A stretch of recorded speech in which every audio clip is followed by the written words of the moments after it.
வணக்கம். ஆஸ்ட்ரோவேலின் நல்ல நேரம் நிகழ்ச்சியின் சார்பாக துணை சப்ஸ்கிரைபர்களையும் எல்லா அன்பு உள்ளங்களையும் எனது நண்பர்களையும் வருக வருக என வரவேற்பதில் பெருமகிழ்ச்சி கொள்கிறேன். இறைவணக்கத்தை கூறி இந்த வீடியோ தொடங்குவோம். வக்ரதுண்ட மகாகாய சூரியகோடி சமப்பிரப அவிக்னம் குருமே தேவ சர்வகாரியேஷு சர்வதா. தென்னாட்டுடைய சிவனே போற்றி, என் நாட்டவர்க்கும் இறைவா போற்றி.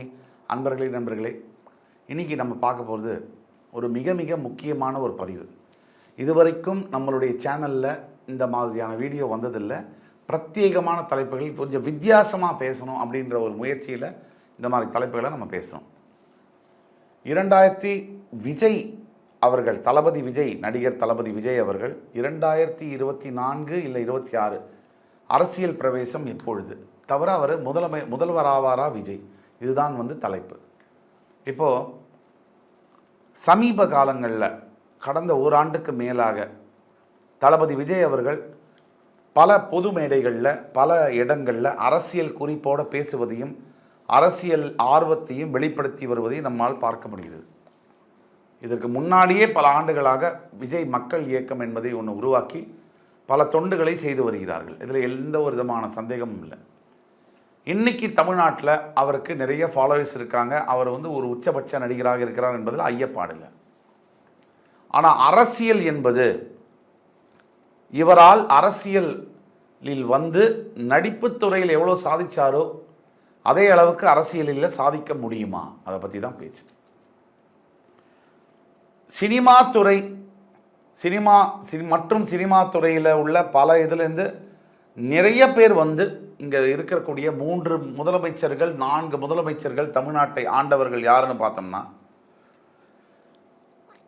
எல்லோருமே சினிமா துறையிலேருந்து வந்தாங்க. ஏன் பேரறிஞர் அண்ணா ஆரம்பித்து, மு கருணாநிதி கலைஞர் அவர் ஆரம்பித்து, புரட்சி தலைவர் எம்ஜிஆர் ஆரம்பித்து,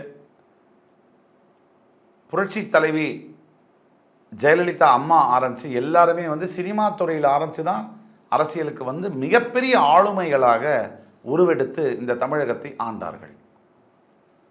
அப்படியெல்லாம் ஒரு பக்கம் இருக்கும்போது மறுபடி இப்போ காலத்தின் பரிணாமம் மாறி மிகப்பெரிய அளவில் வளர்ச்சி கண்டிருக்கக்கூடிய இந்த நேரத்தில், டிஜிட்டல் யுகம் என்று சொல்லக்கூடிய இந்த நேரத்தில், இப்போ சூப்பர் ஸ்டார் ரஜினிகாந்த் என்பவர் அரசியல் தன்னுடைய ஆர்வத்தை வெளிப்படுத்தினார். பல ஆண்டுகளுக்கு பிறகு கட்சி தொடங்கினார். அவருடைய சொந்த உடல்நிலை காரணமாகவும் மற்ற சூழ்நிலைகள் காரணமாகவும் அதை அவரால் முன்னேற்றி எடுத்து செல்ல முடியவில்லை. அவர் ஓப்பனாக சொல்லிட்டார், இனிமேல் நான் வரலை. அடுத்தபடியாக தளபதி விஜய் என்பவர் கிட்டத்தட்ட மோர் தென் 30 வருடங்களுக்கு மேலாக தமிழக மக்களை தன்னுடைய நடிப்பாற்றலாலும் தன்னுடைய கதாபாத்திரங்களாலும் நிறைய இன்ஸ்பயர் பண்ணிட்டு வரவர்னா தளபதி விஜய் தான். அவர் கூட இருக்கக்கூடிய அஜித்தும் கூட 2 பேருமே இன்ஸ்பயர் பண்ணிட்டு தான் வராங்க. இதில் தளபதி விஜய் ஓப்பனாகவே பல மேடைகளில் இந்த மாதிரி அரசியலை பற்றி பேசியிருக்கார். அரசியல் கட்சி தொடங்குவதாக நிறைய இடங்களில் பேச்சு அடிபட்டிருக்கு. நடிகர் விஜய் என்பவர் அரசியல் கட்சி தொடங்குவாரா இல்லையா என்பதற்கு என்னன்னா, கண்டிப்பாக தொடங்குவார் என்பதையான செய்திகள் கொண்டு தான் இருக்கின்றன. எப்பொழுது தொடங்குவார்? 2024 தொடங்க முடியுமா? இன்னொரு 3-4 மாதத்தில் தேர்தல் வரக்கூடிய சமயத்தில் அவரால் கண்டிப்பாக அதை செய்ய முடியாது. அப்போ 26 என்ன நடக்கும்? தனித்து நடிகர் விஜய் போட்டியிட்டு வெல்ல முடியுமா? அவர் ஜாதகம் என்ன சொல்லுது? அவருக்கு கன்னி லக்னம், லக்னாதிபதியான புதன் 10ஆம் இடம் என்று சொல்லக்கூடிய மிதுனத்தில் உட்கார்ந்துருக்கார். இந்த கன்னி லக்னத்தை உடைய இந்த விஜய் அவர் ரொம்ப நிதானம்னா, கன்னி லக்னத்துக்கு ஆல்ரெடி நிதானம் உண்டு, அதிகமாக பேசாமல் இருக்கக்கூடிய தன்மை உண்டு. எதுலேயுமே அழுவுற மீனில் நழுவுற மீன்னா, நழுவுற மீனில் கழுவுற மீன்னா எல்லாத்தையும் தப்பிச்சு எதிர்நீச்சல் போடக்கூடிய தன்மை அவர்களுக்கு இயற்கையாகவே இருக்கும். அதை நம்ம நடிகர் விஜய் கிட்ட பார்த்துருக்கோம். அவரால் இந்த அரசியல் கட்சியை ஆரம்பித்து அத்தனை எதிர்ப்புகளையும் தாண்டி வளர்ந்து செழித்து இருக்கக்கூடிய திராவிட கட்சிகள் 2 பேரையும் துவம்சம் பண்ணிட்டு தமிழக மக்களுக்கு முதல்வராக அந்த ஆசனத்தில் உட்கார முடியுமா? உண்மையை சொல்ல போனால் அவர் ஜாதகத்தில் தனித்து வரக்கூடிய அளவிற்கான அமைப்புகள் இல்லை. ஆனால் ஒரு மிகப்பெரிய ஆதரவுடன் கூட்டணியுடன் அவர் அரசியல் களத்தில் இறங்கும் பொழுது அவருடைய ஜாதகம் மாறுகிறது. கூட்டணி பலத்துடன் இப்போ இவருக்கு ஒரு 15% ஓட்டு இருக்கும்னு வச்சுங்க. நாம் தமிழர் கட்சிக்கு ஒரு 10% ஓட்டுன்னு வச்சுங்க. ரெண்டும் சேர்த்தா 25% ஓட்டு. தவிர சில கூட்டணி கட்சிகளுடன் சேரும்போது ஒரு 28% ஓட்டுகள் வரக்கூடிய வாய்ப்புகள் கண்டிப்பாக இருக்க தான் செய்யுது. இந்த 28% ஓட்டுங்கிறது மிக மிக அதிகமான கணிசமான ஒரு தொகை. அப்படி இருக்கும்போது பல பேர் பல கட்சிகளுடைய ஆதரவோடு அவர் அந்த சீட்டில் உட்காரக்கூடிய பாசிபிலிட்டி இருக்கு. இன்னும் மற்ற செய்திகளும் வருது. பாஜக இவருடைய பின்னணியில் இருக்கு, ஓட்டை பிரிப்பதற்காக பாஜக இவரை பயன்படுத்துகிறது, பின்னணியில் இருக்குன்னு சொல்றாங்க. நான் என்னுடைய சொந்த அபிப்பிராயத்தில் அதையெல்லாம் நான் நிராகரிக்கிறேன். அப்படி இருப்பதாக கண்டிப்பாக இல்லை. ஏன்னா பாஜகவுடைய கொள்கைகள் நடிகர் விஜயுடைய கொள்கைகளுக்கு நேர் எதிரானது. திராவிட சாயல் இல்லாத கொள்கை தான் பாஜகவுடைய கொள்கை. நடிகர் விஜயுடைய கொள்கை என்பது திராவிட சாயலுக்கு உட்பட்டது. அது மட்டும் இல்லாமல் அவர் கூட இருக்கக்கூடிய கூட்டணி கட்சிகளும் அதை விரும்ப மாட்டாங்க. தமிழகத்தில் பாஜக எதிர்ப்பு என்பது ரத்தத்திலேயே உள்ளது. அவங்க நல்லது செய்கிறாங்களோ கெட்டது செய்கிறாங்களோ எதை செஞ்சாலும் எதிர்க்கணும் அப்படிங்கிற மனப்பான்மை உடையது தான் நம்ம ஊர். நம்மை மாறி மாறி ஆண்ட கட்சிகள் நமக்கு எதுவுமே செய்யலைனா கூட மக்களுடைய மனப்பான்மை இந்த வெள்ளத்தில் பாதிக்கப்பட்ட போது கூட எங்களுக்கு நிவாரணம் கொடுங்க, அடுத்து இதே மாதிரி நடக்காமல் பார்த்துங்க, எங்கள் ஏரியாவில் தண்ணி சீக்கிரம் எடுத்து கொடுங்கன்றதை பற்றி தான் பேசுகிறாங்களே தவிர இந்த பிரச்சனையே வராமல் இருக்கணும் அப்படிங்கிற எண்ணம் மக்களுக்கே இல்லை. முதல்ல இந்த கட்சி அந்த கட்சின்னு இல்லை, எல்லா கட்சிக்கும் ஓட்டு போடும்போது கண்ணை மூடிட்டு ஓட்டு போட்டுட்டு பின்னாடி குத்துதே குடையுதேன்னா அது சரியான ஒரு பதிலாக இருக்க முடியாது. நீங்கள் ஓட்டு போடும்போது தான் சிந்திச்சு ஓட்டு போடணும். ஓட்டு போட்ட விட்ட பிறகு ஐயோ நான் இங்கே போட்டேனே, நான் அங்கே போட்டேனேன்னு சொன்னால் அர்த்தமே இல்லை.